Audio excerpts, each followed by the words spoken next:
ونعوذ بالله من شرور أنفسنا ومن سيئات أعمالنا من يهده الله فلا مضل له ومن يضلل فلا هادي له وأشهد أن لا إله إلا الله وحده لا شريك له ونشهد أن سيدنا ومولانا محمدًا عبده ورسوله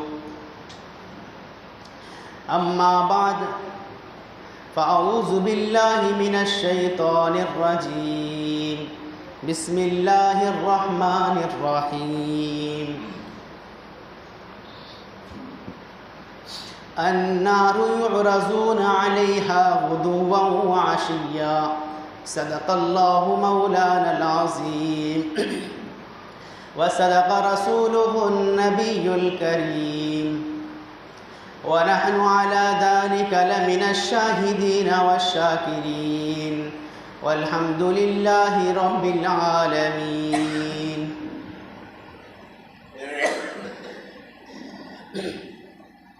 بزرگان محترم، معزز سامعین کرام،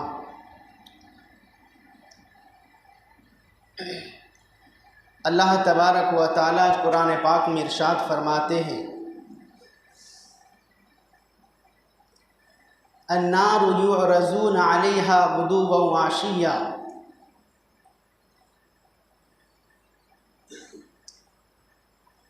اس سے پہلے قبر کی احوال، قبر کی سختی، قبر کی تاریکی اور قبر کی پہلی رات کا تذکرہ ہو رہا تھا. حضرت ابو سعید خدری رضی اللہ تعالیٰ عنہ فرماتے ہیں کہ جب انسان مر جاتا ہے تو اس کا ٹھکانہ صبح و شام اس کے سامنے دکھایا جاتا ہے. قبر میں اس کا ٹھکانہ صبح و شام اس کے سامنے پیش کیا جاتا ہے. اگر وہ جنتی ہے تو جنت کا ٹھکانہ اسے دکھایا جاتا ہے، اگر وہ جہنمی ہے تو جہنم کا ٹھکانہ اسے دکھایا جاتا ہے. اور یہ صبح و شام روزانے کی تعداد میں ہوتا ہے. اسی کو اللہ تعالیٰ نے قرآن میں ارشاد فرمایا النار یعرضون علیہا غدوا وعشیا. صبح و شام آگ ان کو دکھائی، اس کے سامنے پیش کی جاتی ہے، یعنی اس کا ٹھکانہ پیش کیا جاتا ہے، دکھایا جاتا ہے انسان کے مرنے کے بعد.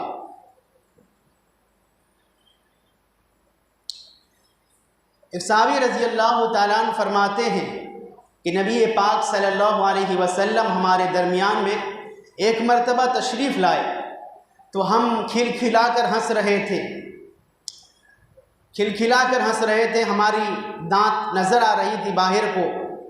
اللہ کے نبی علیہ السلام نے فرمایا اگر تم لذتوں کو توڑنے والی چیز یعنی موت کو اگر کثرت سے یاد کرتے تو تمہارا یہ حال نہ ہوتا،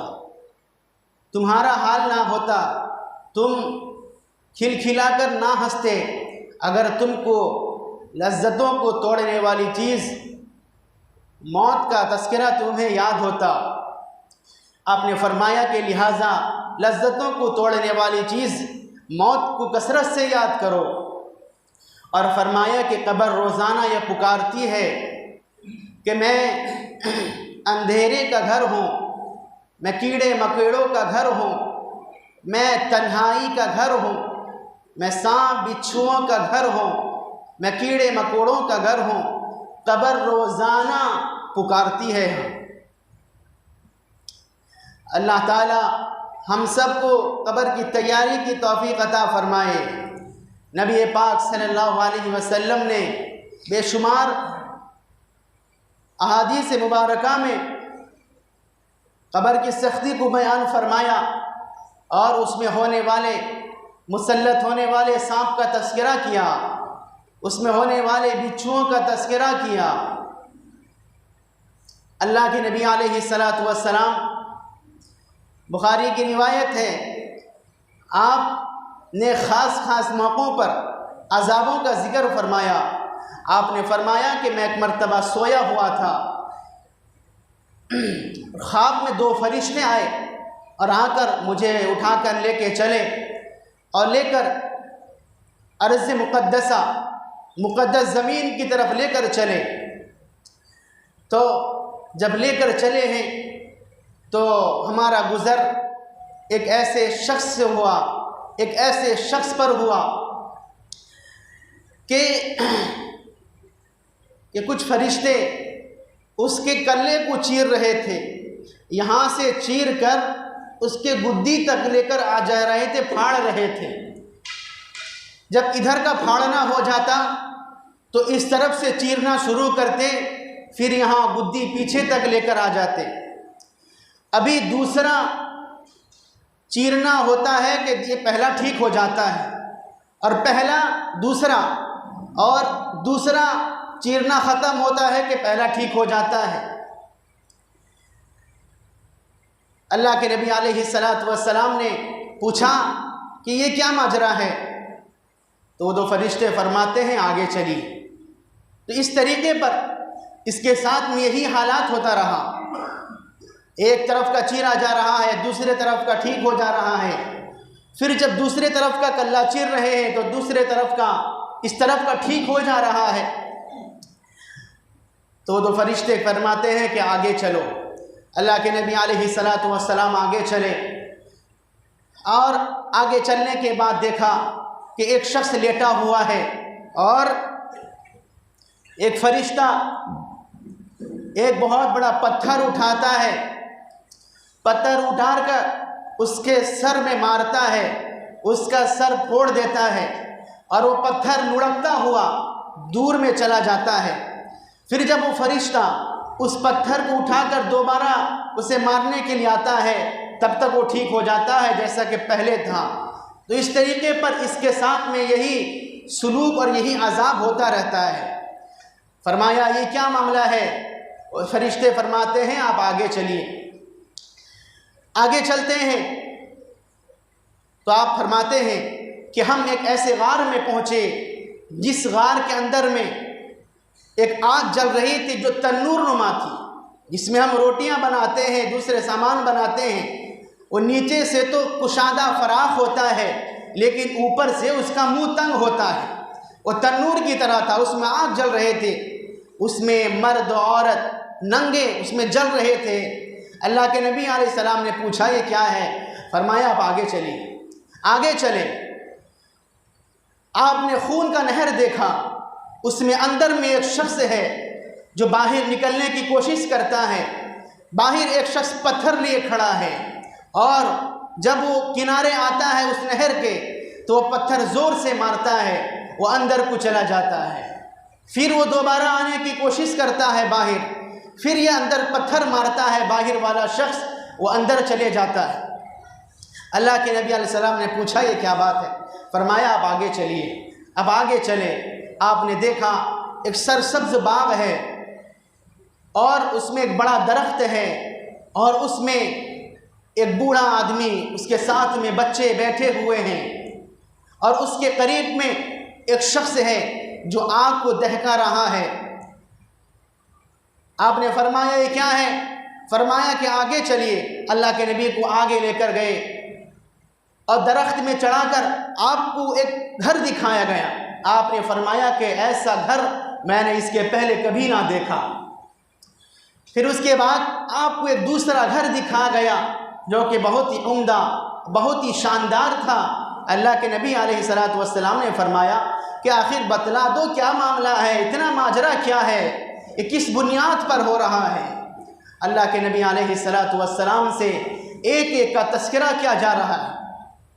اللہ کے نبی علیہ السلام سے وہ فرشتے فرماتے ہیں کہ یا رسول اللہ، یہ پہلا شخص جس کا کلہ چیرا جا رہا تھا اور اسے چیر کر اس کے گدی کی طرف پھاڑ کر لے کر آیا جا رہا تھا، ایک طرف کرتے ہیں دوسرے طرف کا ٹھیک ہو جاتا ہے، دوسرے طرف کا کرتے ہیں پہلے ٹھیک ہو جاتا ہے۔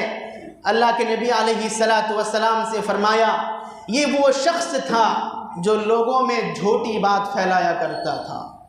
یہ وہ شخص تھا، یہ وہ شخص ہے جو لوگوں میں جھوٹی بات پھیلایا کرتا تھا، اور اس کی جھوٹی بات آنن فانن لوگوں میں پھیل جایا کرتی تھی۔ اس بنیاد پر اسے یہ سزا دیا جا رہا ہے۔ اور یہ قیامت تک یہی سزا اس کے ساتھ میں ہوتا رہے گا۔ قیامت تک اس کے ساتھ یہی عذاب اس کو دیا جاتا رہے گا، ادھر سے چیرا اور پھاڑ کر اس کے گدی تک نکالا جاتا رہے گا۔ میرے دوست بزرگوں، اتنی سخت وعید ہے جھوٹ بات کرنے پر، جھوٹ پھیلانے پر، جھوٹ بولنے پر۔ اس لیے نبی پاک صلی اللہ علیہ وسلم نے فرمایا، آدمی کے جھوٹا ہونے کے لیے کافی ہے کہ وہ ہر سنی ہوئی بات کو بیان کرنے لگ جائے، ہر سنی ہوئی بات کو بیان کرنے لگ جائے، یہ اس کے جھوٹے ہونے کی علامت ہے۔ کوئی بات سنا اور اس کو پھیلانا شروع کر دیا، نہ تحقیق کیا، نہ سمجھا بوجھا، نہ جانکاروں سے معلوم کرنے کی کوشش کی، بس اٹھایا اور پھیلانا شروع کر دیا۔ بہت سخت وعید ہے۔ اور پہلے تو ایسا ہوتا تھا کہ ایک آدمی دوسرے کو جھوٹ بولتا تھا، دوسرا تیسرے کو جھوٹ بولتا تھا۔ اب تو سوشل میڈیا کا زمانہ، واٹس ایپ کا زمانہ، فیس بک کا زمانہ، بہت سارے ذرائع پیدا ہو گئے جھوٹ بولنے کے، جہاں آدمی ایک طرح جھوٹ بولتا ہے، لاکھوں کروڑوں لوگوں تک وہ پہنچ جاتا ہے، لاکھوں کروڑوں لوگوں تک ایک جھوٹ تو بیان کی جاتی ہے آدمی کے سلسلے میں، اس کی عزت کے سلسلے میں، اس کے احترام کے سلسلے میں، اس کے مال و دولت کے سلسلے میں، اور ایک وہ جو نبی پاک صلی اللہ علیہ وسلم کی نسبت کر کے یہ سوشل میڈیا کے ذریعے جھوٹ بولا جاتا ہے۔ بہت سخت وعید ہے، بہت سخت بات ہے۔ نبی پاک صلی اللہ علیہ وسلم نے فرمایا، جو میری طرف جان بوجھ کر جھوٹی بات کی نسبت کرے فَلْيَتَبَوَّأْ مَقْعَدَهُ مِنَ النَّارِ، اسے چاہیے کہ وہ اپنا ٹھکانہ جہنم میں بنا لے۔ نہیں آتا ہے نہ بولے، نہ حدیث بیان کرتا نہ بولے، لیکن بولے تو جھوٹ نہ بولے، ایسی بات نہ بولے نبی صلی اللہ علیہ وسلم کی طرف نسبت کر کے۔ فرمایا، اگر اپنی زبان سے کوئی ایسی بات نکلتا ہے جو نہ نبی کا فرمان ہے، نبی کی طرف جھوٹی نسبت کرتا ہے، اللہ کے نبی نے فرمایا وہ چاہیے کہ اپنا ٹھکانہ وہ جہنم میں بنا لے۔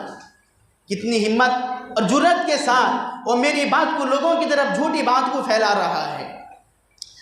آپ دیکھتے ہوں گے روزانہ کی تعداد میں، روزانہ کے طور پر لوگ کیسے کیسے میسج کے ذریعے جھوٹ پھیلا رہے ہیں۔ ابھی جیسا ربیع الاول کا مہینہ آ رہا ہے، ابھی آپ دیکھیں گے واٹس ایپ میں چلنا شروع ہو جائے گا کہ جو سب سے پہلے ربیع الاول کی خوشخبری دے گا اس کے لیے اللہ کے نبی علیہ الصلوۃ والسلام کی شفاعت واجب۔ اتنا بڑا جھوٹ، جو سب سے پہلے ربیع الاول کی خوشخبری دے گا اس کے لیے نبی پاک صلی اللہ علیہ وسلم کی خوشخبری واجب۔ اتنا بڑا جھوٹ نبی پاک صلی اللہ علیہ وسلم کی طرف نسبت کی گئی۔ اور ہاں، آگے مرچی مسئلہ لگانے والوں نے لگایا کہ جو اس کو 10 لوگوں تک پہنچائے گا اس کے لیے جنت واجب، اور جو اس کو نہ پہنچائے گا اس کے لیے جہنم واجب۔ یہ حال ہے، جو اس کو 10 لوگوں تک پہنچائے گا اس کے لیے جنت واجب، جو اس کو نہ پہنچائے اس کے لیے جہنم واجب۔ واہ، جنت اتنا سستا ہو گیا، اتنا سستا ہو گیا، ایک میسج کو 10 لوگوں تک پہنچا دو تو اس کے لیے جنت واجب ہو گئی۔ نہ نماز کیوں پڑھے، روزہ کیوں رکھے، زکوٰۃ کیوں دے، حج کیوں دے، صدقہ و خیرات کیوں کرے، یہی میسج پاس کر کے اگر جنت کا مستحق بنتا ہے تو پھر دنیا میں کوئی شخص بھی جہنمی نہ رہے گا، ہر آدمی جنتی بن جائے گا، ہر آدمی جنتی بن جائے گا۔ کیسے فضول اور بکواس باتیں آج سوشل میڈیا کے ذریعے پیدا کی جا رہی ہیں، پھیلائی جا رہی ہیں، نبی پاک صلی اللہ علیہ وسلم کی طرف نسبت کی جا رہی ہے، اور ہمارے موبائل میں آیا، ہم نے نہ دیکھا نہ سنا نہ سمجھا، دیکھا ہاں صحیح بات لگتا ہے، ربیع الاول کا مہینہ آ رہا ہے، ہم اٹھائے اور ہم بھی اسے اپنے اس میں پھیلا دیں۔ احادیث مبارکہ کے سلسلے میں اگر کوئی اس طریقے کا میسیج آپ کے پاس میں ڈالتا ہے تو اپنے علماء کرام سے اس کی تحقیق کرو، تحقیق کیے بغیر اسے آگے نہ پھیلاؤ، اپنے معتبر علماء کرام سے کہ یہ نبی پاک صلی اللہ علیہ وسلم کا فرمان ہے یا نہیں، یہ نبی پاک صلی اللہ علیہ وسلم کا قول ہے یا نہیں۔ اگر یہ بات واضح ہو جاتی ہے کہ یہ بات صحیح ہے تو اسے پھیلانا نیکی ہے، بن پھیلائے اگر کوئی اس طریقے پر نبی کی بات کو نبی کی طرف نسبت کرتے ہوئے پھیلاتا ہے، فرمایا کہ بہت بڑا جھوٹا ہے۔ اسی طرح کسی بھی جھوٹ بات کو پھیلانے کے لیے لوگ کافی ہیں۔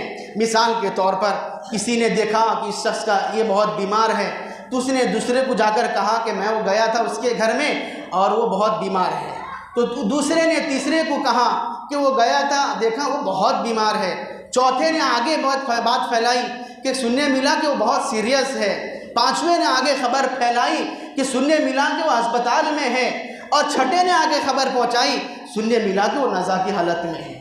اس طریقے پر ایک تو جھوٹ بولنا، پھر جھوٹ بولنے میں غلو کرنا، پہلے نے بتایا بیمار، دوسرے نے بتایا کہ بہت بیمار، تیسرے بتایا کہ پورا سیریس ہے، چوتھا بتایا کہ ہسپتال میں ہے، پانچواں بتایا کہ نزا کی حالت میں ہے۔ اس طریقے پر جھوٹ کو عام اتنا کیا گیا اور جھوٹ کو اتنا پھیلایا گیا کہ وہ سچ بن گیا۔